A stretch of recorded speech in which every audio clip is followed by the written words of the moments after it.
notes about the topic. So the trigger for, or the catalyst, if you want, for this event is a new report which will be released after the end of this webinar on CEPS website, a report exactly on SRF contribution methodology, which has been produced by Willem Pieter de Kroon, my colleague, and Inna Olinik, another colleague, which basically looks at the current methodology of the SRF contribution and propose an alternative one. For the purpose of transparency, I would also like to say that the study received the financial support from the French Banking Federation. However, the views expressed in the report are those of the authors only and do not necessarily reflect the position of the Federation nor of its members. The purpose of having an independent study is really to have a constructive debate on a matter which is still quite controversial. So the idea of proposing an alternative methodology could give the possibility of having such debate. So without further ado, I would like to give the floor to Willem Pieter to propose, to present the main elements of this alternative methodology. Willem, the floor is yours. Thank you very much, Cynthia, and also everyone that's there, and especially, of course, the panelists. Thank you for joining today. So as Cynthia already said, this is quite a technical topic. So let's just take a brief a few starting points before we go into all the technicalities of our alternative methodology. So the Single Resolution Funds started in 2016 and is supposed to collect funds for the resolution of banks in the banking union. It's supposed to reach a target of 1% of covered deposits. It's still a bit of a question how much that exactly will be by 2023, but the expectation is that it will be around 60 billion, but most probably Miguel has the exact number in mind what the expectation is right now, but I think also that might still change a bit in the upcoming years and is every year adjusted. So in order to, so every year the funds need to be collected. And it's always, of course, the question who pays for it and how much. For that, there is a methodology which has some potential issues that we try to address with an alternative methodology. In the study itself, we started also trying to replicate the existing methodology to also see how it is distributed across the different types of banks. But for that, I really refer you to the study. I would like now to, in this short presentation of the study, really focus on the existing problems, maybe also more challenges, and then how we think that, for instance, an alternative methodology could potentially address these challenges. Importantly here is the methodology can of course be used potentially to come up with the current target level, but we also know that of course legislative procedures take some time, so the methodology might potentially be only feasible for after 2023 when the target is going to go up further, or potentially if the fund is being used and it needs to be replenished. So that's, I think, the main potential use of an alternative. What if we then first start with the current methodology? What makes it challenging in its use and potentially also maybe not give the exact incentives that we would like? First of all, there has been also quite a few court proceedings, and that the banks primarily argue it's quite difficult to replicate the calculations done by the SRB to calculate these contributions. And why is that so difficult? Because there is a lot of data used for the calculation which is not public. So in that way, it would also be difficult to find potential errors in the calculation, or maybe I think where the main issues would be is not in the calculations, but maybe more in the data that is being used for the calculation. So if the banks would deliver incorrect data, that is hard to detect. Of course, this issue was primarily there when the fund started up, and is gradually, of course, becoming less the more experience there is in the system. Similarly, if you look at the calculation itself, it's quite a complex calculation, but once you establish it, of course, repeating it becomes not the hardest challenge. However, collecting every year data on more than 3,000 institutions remains a huge task. And in particular, also, of course, validating a lot of data. I think in the template that we used in the study there were 80 questions and about 20 data points. So it's quite a lot on more than 3,000 institutions. So it's a lot of data to be collected and then processed into the calculations. What we further noticed is that the concept used in terms of indicators in the current methodology is not fully aligned with what we have in the rest of the, say, capital and resolution legislation. So also there we see that there is potential room for improvement. If we then move to the alternative methodology, I think the key concept is here. At the moment, every year it changes a bit, but say more than 3,000 institutions need to deliver independently the data. And for each of the institutions, the contribution is determined. For a large part of the institutions, they pay a lump sum, so they need to deliver much less data. But there are still, say, around 2,000 institutions which need to contribute these extensive data sheets, and that are then being processed by the SRB for the calculation. In our alternative methodology, we say, like, okay, who are the banks that are most likely to go and receive any support from the SRF? And we think those also following the logic and the legislation, so the Bank Recovery and Resolution Directive, but also the Single Resolution Mechanism regulation, it's most likely that these are the banks under the remit of the SRB. If we look at those, that's around, say, a third, and you would say, of course, but there are only, like, say, 120 plus banks under the remit of the SRB. That's correct, but these banks all also have subsidiaries which are currently contributing, say, individually.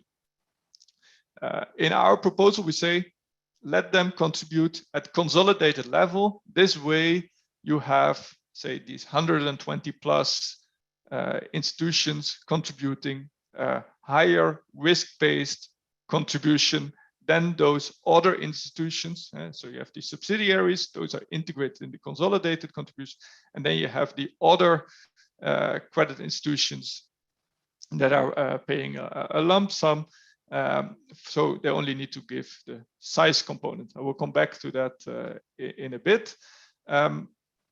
What's then also important, we say, okay, the banks under the remit of the SRB should be paying a consolidated level. Yes, consolidated, but the consolidation should match the resolution group. So for a single point of entry, corporate group, it would mean just one entry. So you can just do the consolidated. If it's a multiple point of entry, it would depend on your resolution group.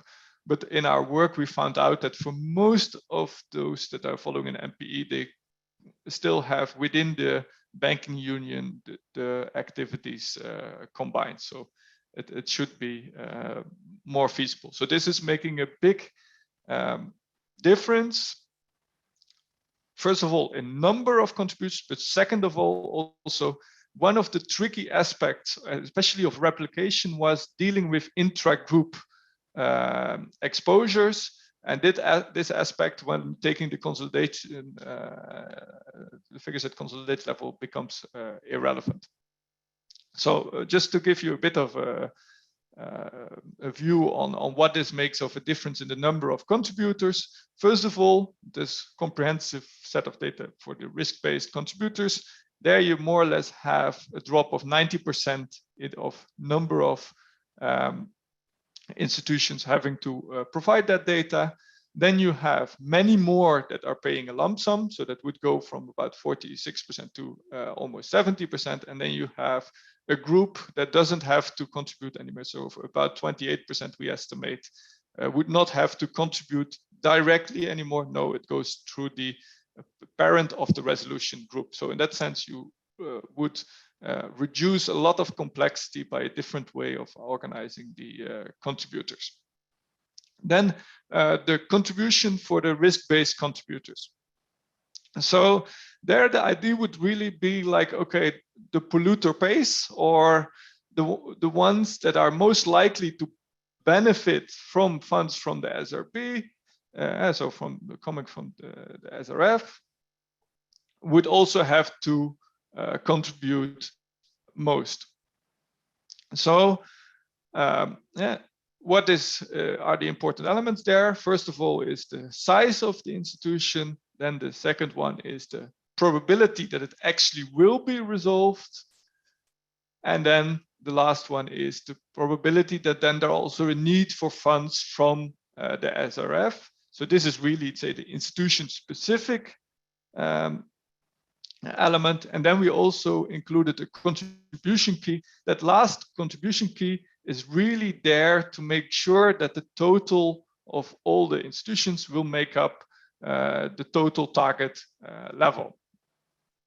If we then very briefly go to the size, so our idea is really to just cover in the size those elements that are not already loss absorbing themselves in the say the liability side of the bank. So we deduct some of the cover deposits, we deduct the capital, and we deduct the additional bill-in instruments.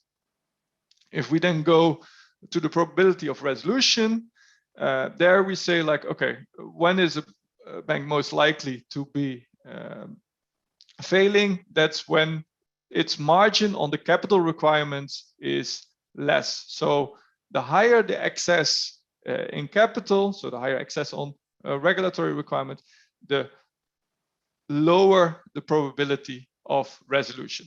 We basically made an estimation based on previous failures, what the chance is for different levels of excess capital of failing. And so that means that if you have your excess capital, you can select the probability of failing in the system, and that's then the probability that can be used in the calculation. The nice thing is that these ratios are basically can be set in advance hard-coded, so it's much easier to predict what the contribution would be already, say 6 months to 1 year in advance. And it also reduces a bit these interconnections, which is currently there because every year all the ratios are calculated, and then in order to make the target level for that given year. A similar approach is used for the probability of payout, only then it's not the excess capital, but it's the excess in eligible liability instruments. What we here did, we did an approximation of what is the expected level of capital in there, and that's the half deduction there for the MREL. So again, you use the loss absorption capacity margin on MREL. That's then that can then be used to determine the probability of a payout. There are of course a few limitations on this, say, relatively simple approach, but that we can address in the debate. Now, of course, one tricky aspect is now if you have all these institution-specific parts is to go to the target level. One important aspect here is in order to enhance the predictability, we use the data on the individual, so institution-specific elements from the year before to calculate their contribution in the year after, in a sense, so their contribution key for the year after. The institution-specific items are just moving along with -2, like is currently the case. Also here, I can explain, but at least this should really ease the calculation beforehand. Now, so for these 120 plus institutions, this risk-based contribution would be used, and then you have the lump sum for others. One aspect that we used and wanted to also look a bit of what to do with that is that we have now a target level that is set based on the covered deposits of all institutions, whereas part of the institutions are unlikely to receive any contribution from the SRF, and are also these lump sum contributions are much lower relative to the covered deposit than for other institutions. So one of the ideas is to take out some of this cross subsidization. This can be done by lowering the target, but kind of the absolute target, but can also be done by adjusting the covered, the share of the covered deposit level. In this case, we have calculated it with a lower, basically just keeping the target at 1%, but then just for the SRF or the banks under the SRB remit, because we saw that this past few years there was a quite large increase in covered deposits due to COVID. And from our previous work, we knew that basically with all the limitations on potential payouts, in the current range of funds for just say capital interventions, the SRF would have sufficient funds, because we deemed the SRF not sufficient for liquidity purpose. Good. I think that's the main part on say the methodology. What you will see is, because we have a factor in this alternative as we have developed it, there are a few things you can change. One is, for instance, the risk sensitivity. Currently, we have a risk sensitivity that is maximum 1 to 25. So that leads then also to a more of a change across countries. This can be reduced by changing these probabilities and putting, for instance, the limit at lower levels. Of course, then also the incentivization of having higher levels of capital and higher levels of MREL eligible instruments goes a bit down. Anyway, I want to keep it here. Cynthia, we of course can dig a bit deeper in the discussion afterwards. Thanks very much, Willem, for this interesting presentation. I would like now to move to the comments, and I would also like to invite the participants to ask questions. You can do so by using the Q&A function, which is at the bottom of your screen, by typing questions. For the time being, I would like to give the floor to Marie Donnet. She's head of unit at DG FISMA Resolution and Deposit Insurance. Marie, the floor is yours. Thank you, Cynthia, and thank you, William Peter, for a very good presentation. I think you managed to summarize very efficiently a very good report, rich and with a wealth of information. So I think that we have to thank you for producing it, and also thank you for having me today and giving me the chance to react. As I said, I think the report is really providing a wealth of information. It's very rich. I think if I can just draw the attention of some participants on a couple of graphs, personally, I find the information in graph 11 and 12, for example, on the distribution of contribution and who are the banks that actually contribute most to the SRF, and looking at that in terms of size of banks or ownership of banks. I think that's really insightful. It's really important to see that, and also to see how it relates with in proportion or not with the total amount of covered deposits. So there are really many insights coming out of the report. Now, I won't be able to comment on everything, and maybe in a second round, I would have a couple of more technical details or question. But let me maybe now focus my preliminary intervention on broader element of context and also on main elements of the report, or at least the ones we consider as the main one for our reflection. So let me start by a disclaimer which William Peter acknowledged himself, which is the fact that the SRF will be fully financed by 2024. And so obviously, any change in the methodology that we may want to consider, and we of course welcome an intellectual debate on this, is not really relevant for those ex-ante contribution and would probably only be relevant for replenishment purposes later on in the future. So we are really not considering any change in the methodology at this point in time. And so we also, I think the Commission has been pretty clear on that in the past, are not considering surgical changes or quick fix or anything. So we don't even think it would be actually straightforward.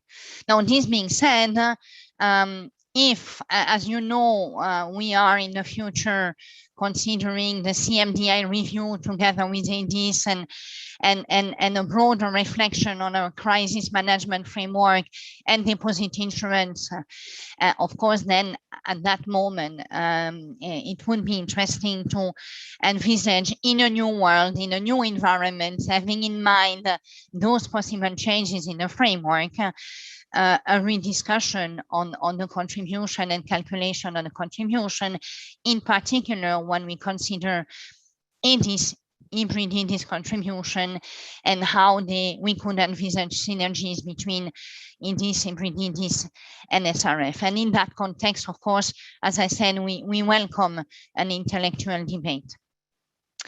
I would like also somehow to underline that in the new methodology that William Peter and CEPS is proposing, fundamentally, you are keeping the same paradigm than the current methodology. So you don't fundamentally depart from the basic principles that have been agreed, i.e., having the contribution philosophy and basic principle anchored in indicators of size and indicators of risk profile. So somehow it's comforting that, you are confirming the basic principle of the current methodology. But okay, I think maybe it's a sign that it's maybe also difficult to fundamentally question that paradigm and move to another one. What would be that other one? So now, this being said, both the current methodology and the new methodology you're proposing are essentially trying to indeed anchor the design of the risk-based methodology on the probability of recourse to the SRF and the probability some banks, in case of failure, would knock at the door of SRF. And okay, maybe it is a very valid one, but there are always risks in speculating on what banks could eventually knock at the door. And there, whether we talk about the current methodology or the new one you propose, maybe there is a fundamental questioning that could be warranted. on the risk and mistakes we may make in trying to guess what are the banks that are most likely to call on the SRF.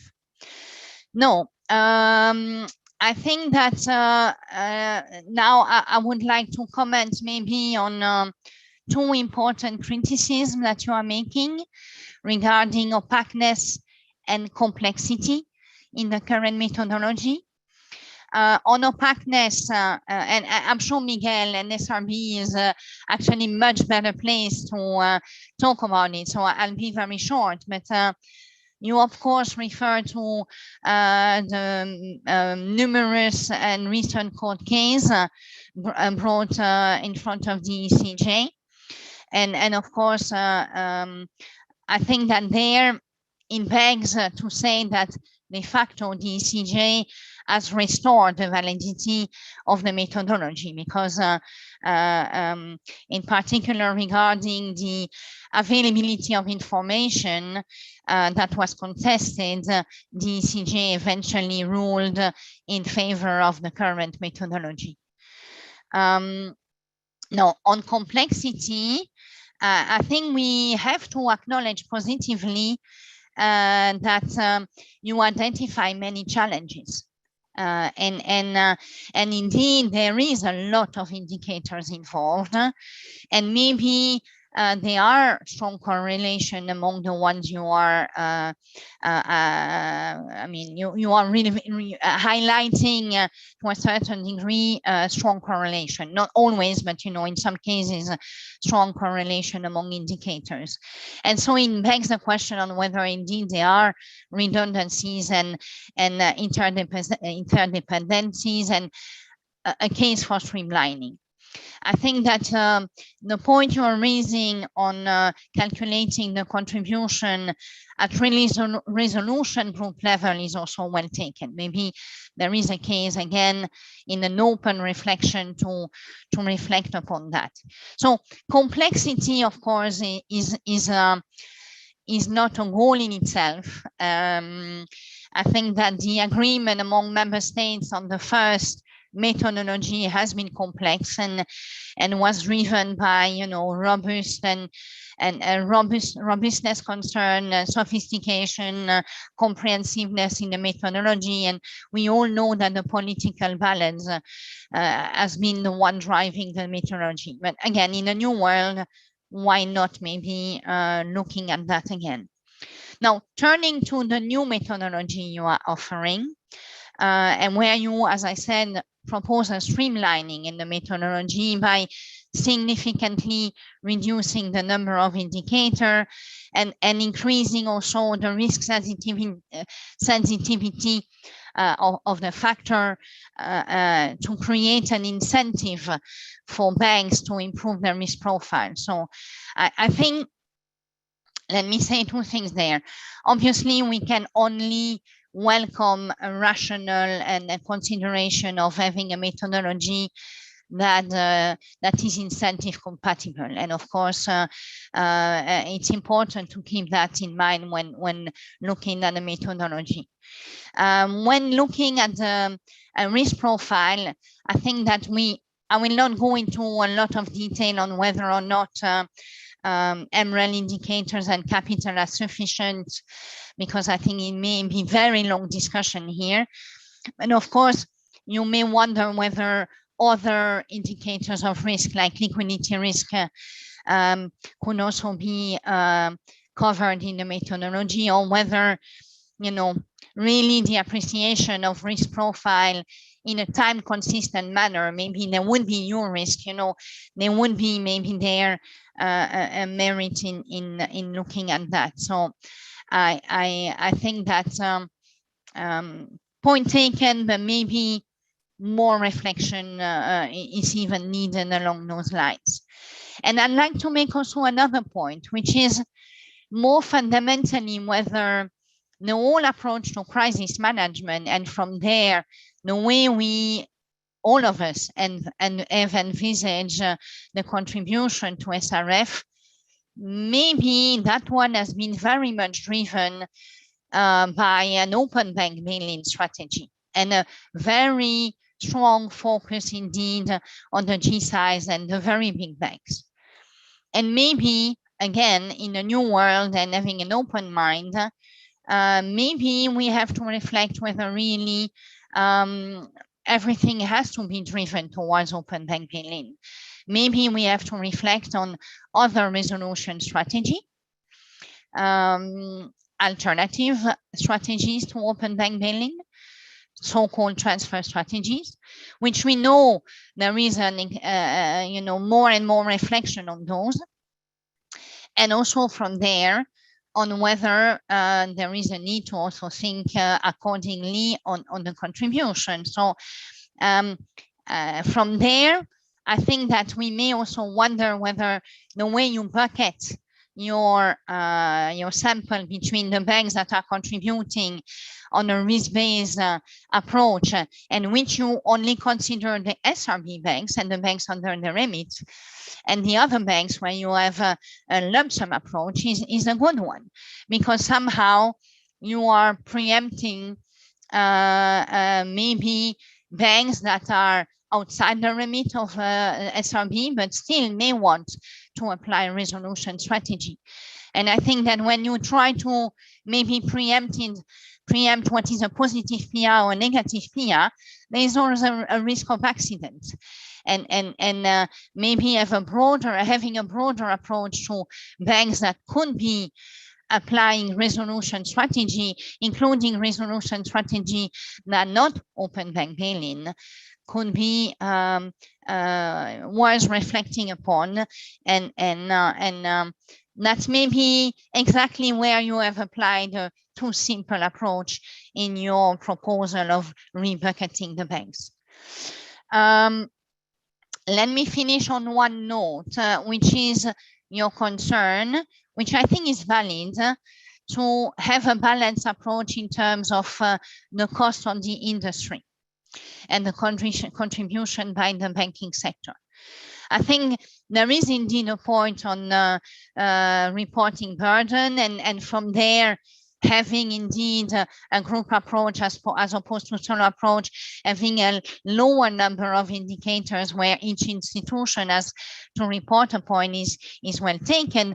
But fundamentally, the big assumption you are making and which drives the lower contribution is the reduction of the target level. That's really the driving factor in the outcome you are achieving. And there, we know, of course, that covered deposits and the dynamic evolution of covered deposits is something that drives contribution to SRF and DGS, and that you maybe quite simply decided to address by a reduction in the target level.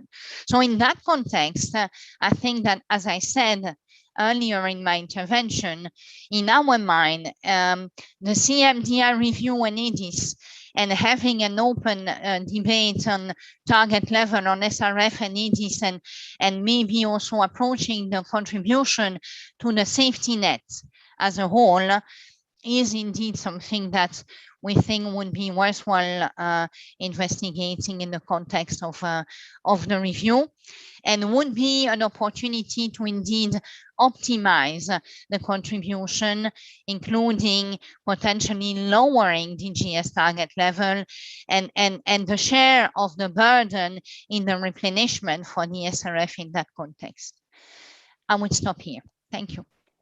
Many thanks, Marie, for your comments on the report, but also for enlarging the thinking about a new approach. I would like now to move to Bertrand. Bertrand Lucigny is the head of Regulatory and Accounting Affairs at the French Banking Federation. The floor is yours. Good morning, everyone. Thank you for the invitation, and delighted to be able to exchange views this morning with you on this fundamental topic. Indeed, some might argue, and Marie just mentioned that the issue of contribution to the resolution fund is maybe behind us because we are just 2 ways away from the end of the initial SRF contribution period. And in fact, and why we ask the CEPS to conduct a study on that, because we still consider this topic, this subject, as being very important and topical for us, at least for 3 reasons. The first one, as Mary mentioned, is that we are still 2 years to go to reach 1% of the deposit covered by the end of 2023. But it seems that, given recent discussion we had with the SRB, that the SRB consider that the text will allow it to continue to call for contribution beyond 2023. And so, of course, this question of contribution is still alive. And of course, this is, as Mary mentioned, without even imagining that the SRF could be drawn. And so the question of ex post contribution will then be arriving. Secondly, because of, as you know, national parliaments are in the process of ratifying the modification of the treaty as regards to the European Stability Mechanism and to put in place the SRF common backstop. And without further indication or modification, if this backstop were to be used, then the current methodology for contribution will be the same for the SRF and for the common backstop. But finally, I think the main reason, the most important reason why we consider that this topic is important is because, as the CEPS revealed again, but I mean, everybody knows that this system is profoundly opaque, unfair, inequitable, and even illegal. And I think we will know that upon the conclusion of many, many legal appeals underway at the European Court of Justice level. And I think when Mary mentioned the forthcoming potential evolution, this just destroys confidence in the system and does not allow all stakeholders to have future discussion and possible revision of resolution mechanism to be approached with a sort of serenity, the necessary serenity, until the obvious error of the past are not corrected. And I think this is quite a very key aspect, because we cannot go with trust in future discussion if, for all the errors that we have commonly made in the past, these errors are not corrected. So moving to the second part of my discussion today, it's about, but I will be very quick because I think the CEPS has shown that in a perfect manner, is how the current contribution are not the right one. And of course, when you look at the reality and the CEPS figures, just shows that perfectly. It's a reality of the contribution figure after 6 years, but it was already true after 3 years only, when the Commission and should have performed this review by 2018. So the reality of the contribution figure show that these contributions do not reflect neither the size nor the risk that was intended to be captured by this contribution. They do not guarantee a level playing field in the European Union, and the way the calculation is done of the contribution is extremely cumbersome and opaque. And I could take just 2 examples in spite of having a lot of figures in the CEPS report, but all these adjustment factors are taken into account independently and cumulatively without any overall view of the risk or business model of the institution. And so, as these risk factors are assessed independently of any requirement imposed by the supervisory authority, this could lead to having some banks with 15% CET1, but with a requirement from the authority at 14%, being better classed compared to a bank with 12% CET1 ratio, but with a requirement of 8%.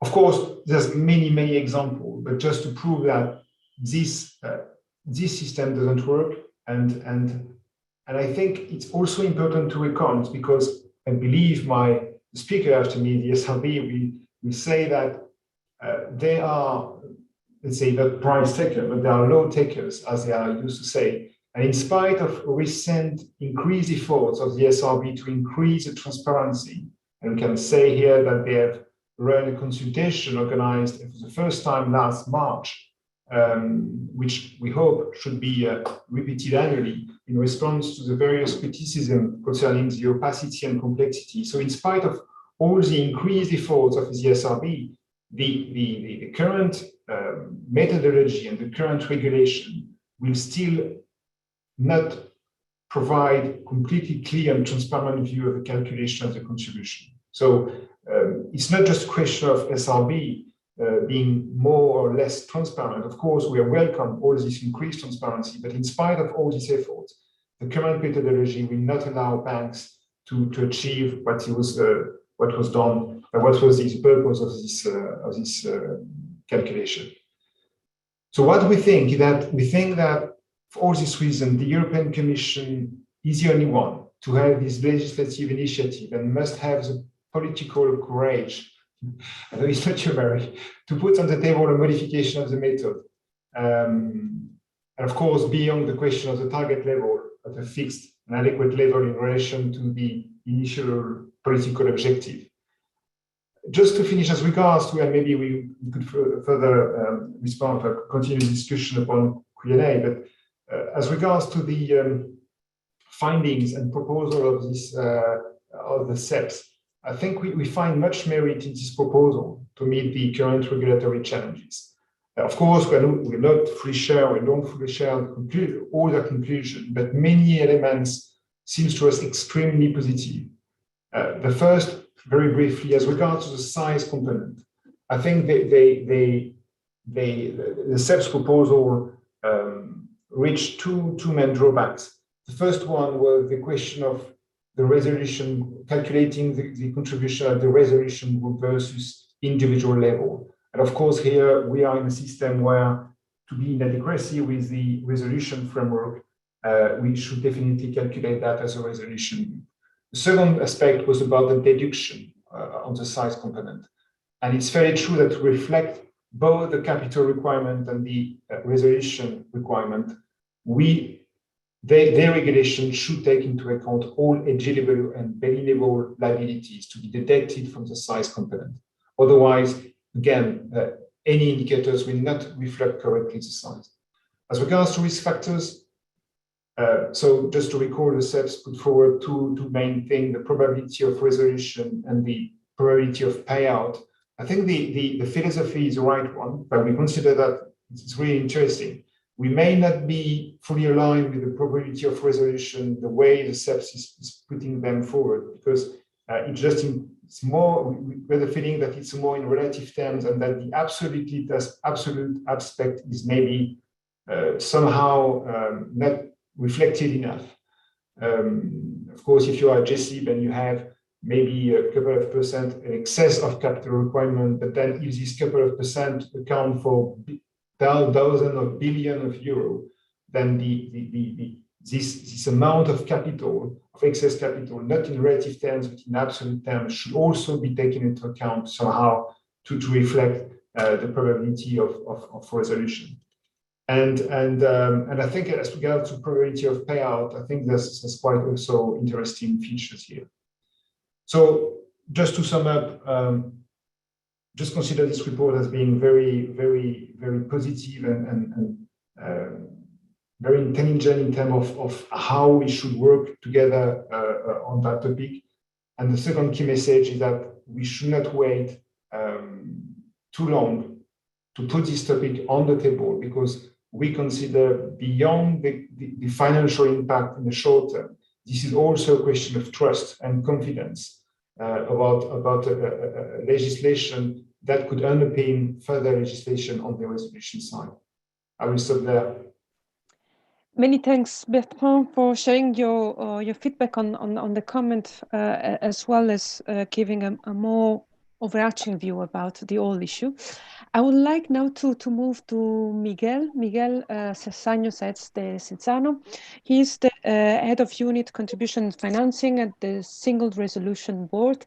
A lot of comments and discussion was around the current methodology.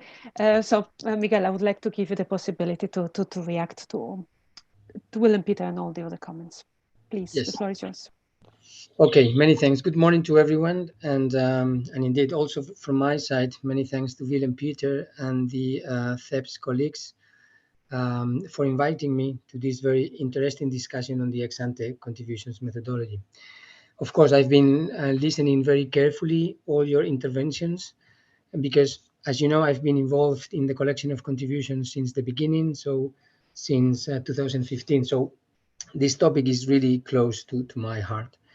So if you allow me, I would like to start my intervention by making some comments related to the analysis made in the study as regards the current ex-ante contributions methodology and some of the main principles highlighted there.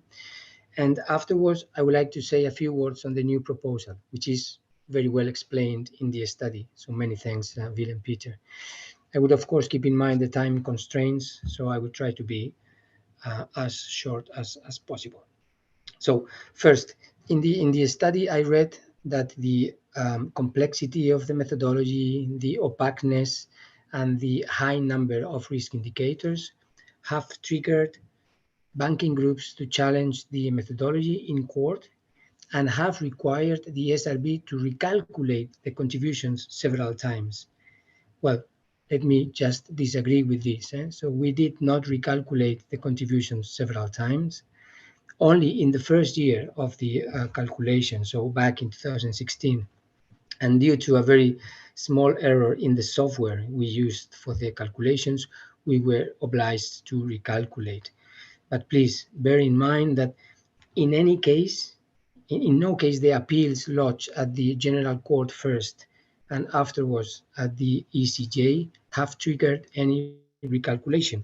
No. So on the contrary, ex-ante contributions decisions that have been annulled due to procedural flaws have been retaken, and of course the amount to be paid by institutions was unchanged. So I know that perhaps this is not the objective of this discussion or of the analysis, but I just want to clarify this point for the sake of completeness and accuracy. Second, again, in the study, I read that the current methodology is opaque and it is overly complex due to the interconnection of the contributions. Well, indeed, in the first ruling rendered by the General Court, they used exactly those words, opaqueness and complexity. But please keep in mind, as Maggie has already mentioned, that last July, the ECJ, so the highest court, has declared the framework valid and legally sound. And this is why I'm a bit surprised now by listening that the way we collect contributions is illegal.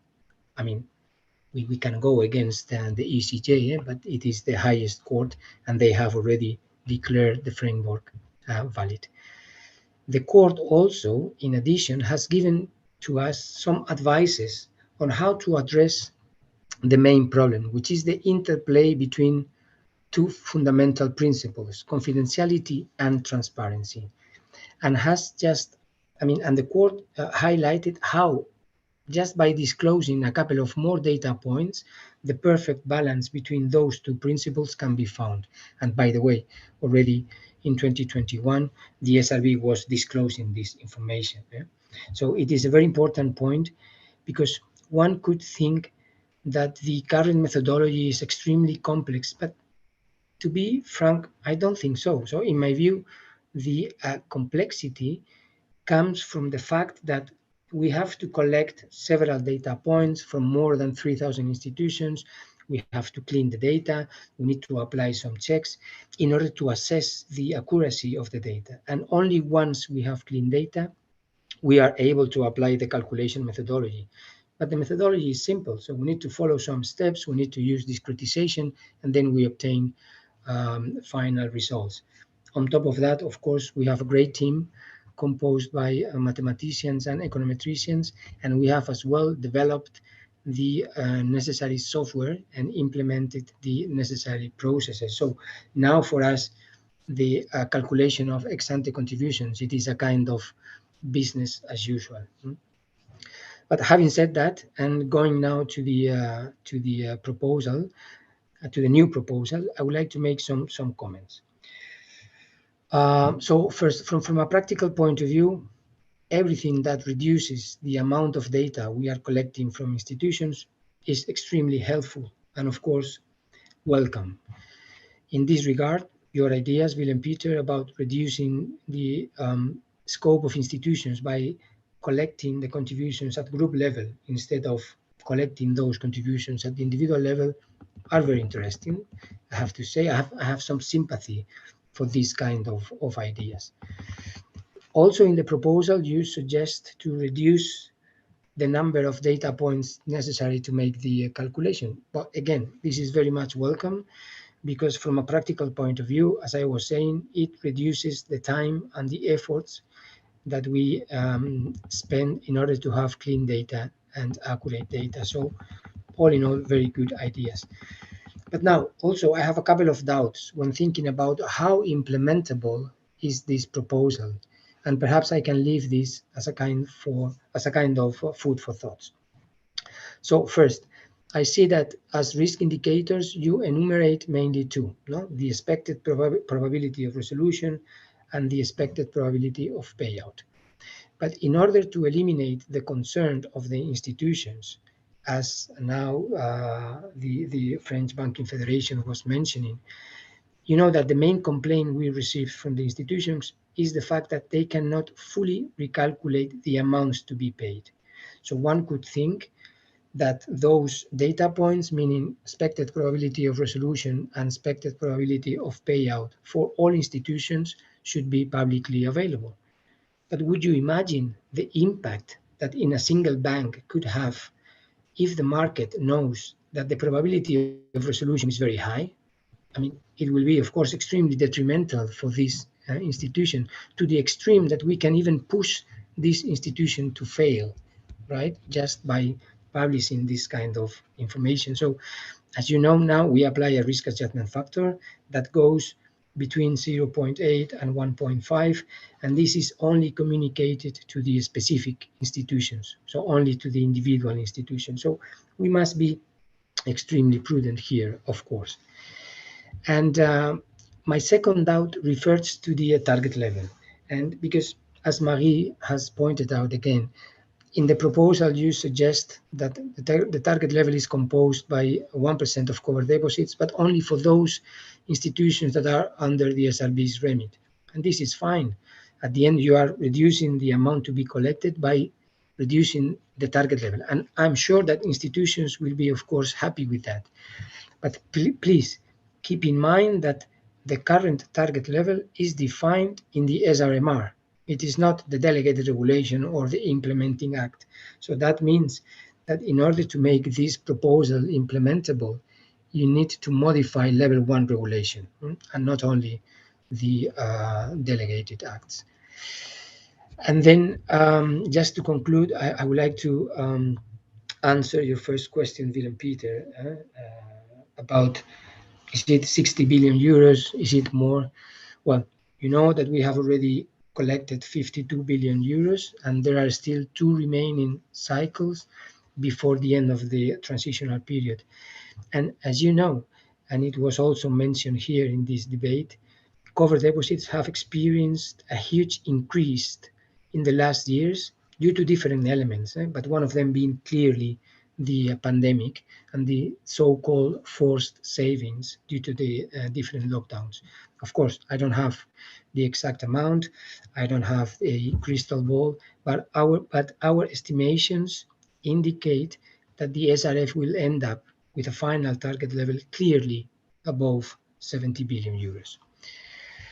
I will stop here. Sorry if I take a bit long. And again, many thanks for this very interesting analysis, Willem Peter. Many thanks, Miguel, to you, and many thanks to all the panelists. I would like, time is really getting very short, but I really would like to give back the floor to Willem Peter to answer the main comments he received. There are also a couple of questions in the Q&A, but maybe let's start with the reaction to the comments, Willem. I will briefly go through them. I think we've heard a lot, and I think I'm very happy to hear that actually there is some sounding board and that the ideas are not insane. Actually, they are especially on the consolidation. So I think that's a very good. On the philosophy behind the different indicators, I think whether you call it probability of resolution or just safety margin, for me it doesn't make much difference, because what we actually do is just look at what do you have on top of the regulatory requirements that's already publicly available, and could by investors and others already be interpreted as a margin to safety. I can understand it might be indeed that you have to call it differently in a methodology in order to be able to share it with others. At the same time, it's not it should not be a secret to investors already at the moment. The same is a bit for the probability of a payout. The investors should already know where they are in the line of defense, at what risk they have of being built in, and so losing money. So in that sense, I would see that slightly differently. In terms of adding additional indicators, I think it's of course it is merit contribution. What we traditionally say is like, at the moment that a bank is having liquidity problems, usually it comes from the fact that there is uncertainty about the solvency. So if your solvency position is decent, there doesn't need to be that much concern about liquidity, because someone will borrow you the funds. We can go do, but there's a lot of work on this, and it goes more or less in that direction. So that's why we didn't build in the liquidity point. And another reason, because we see that if there would be pure liquidity issues, it would have to be solved with a liquidity intervention. And I think we also already in other papers and discussions with Miguel and his colleagues, we also already noted that basically the SRF is not the tool to use for liquidity issues. We have come up with alternatives also in that area to see whether, for instance, backed central bank funding or so could help in that part. Good. Then, of course, this alternative methodology is designed for the current way we see that the SRB is responding to resolutions.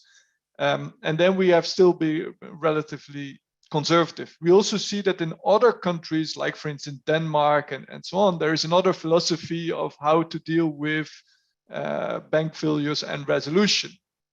At the moment that you would apply resolution to all banks rather like a standard, at that moment you would also expect that you would increase the scope of this risk-based contribution. So that's one why we then say, okay, we can limit it to the SRB remit banks. And you even have seen in the past few years that not even all those banks are ultimately being resolved. So you could even say it might have to be smaller. So there is on both sides, there is an argument there. What we did in the methodology to make not have too much of a cliff effect between the SRB banks and those that are not under the remit of the SRB is having a lump sum that is building upwards towards those banks that are likely to come under the SRB remit. So having the assets of, or the equivalent of assets of more than 30 billion. So in that way, we have softened, smoothened that transition, but still always there we have a bit more. So also the lump sum calculations have been recalibrated. I try to be brief, but I can imagine, of course, that especially on the philosophy of the entire resolution framework, that this, we have insufficient time to discuss all of that. But I think this way we at least addressed it in the alternative, proposed alternative. Many thanks, Willem. We are already out of time. Would like just to take 1 minute more. There is one question who is basically asking, according to the new methodology, who would benefit from this change? This is particularly relevant given that there is a specific sponsorship. So I would like to ask you if you can say a few words about this question. So first of all, I think the main benefit might be some of the colleagues of Miguel, because they have they have 1 year of a transition, but afterwards it should become easier. And I think in general also many of the banks might benefit in terms of administrative burden. Then on terms of who is contributing what, the banks that have most margin in the sense of best capital buffers are the ones that are front runners in MREL implementation are likely to be also contributing least. If we look at that where we are now, we are thinking about the banks in Austria, Finland, Latvia, Germany, who are benefiting according to the data that when we did it, it were the ones in Lithuania, Slovenia, Estonia, and Cyprus that would have to pay relatively more. Many thanks for yeah, this. so. Okay. Many thanks, Willem, for this clarification. And I would like to thank everyone who attended this event. And once again, all the speakers, as announced, that the knowledge in this virtual room is very dense, and I think it has been demonstrated. I'm sure we will come back to this topic again, maybe in the near future. And I would like to thank everyone for participating, and those who are interested in reading the report and haven't seen it yet, it should be already on our website, publicly available. Many thanks to all, and have a good day. Bye. Thank you. Bye-bye.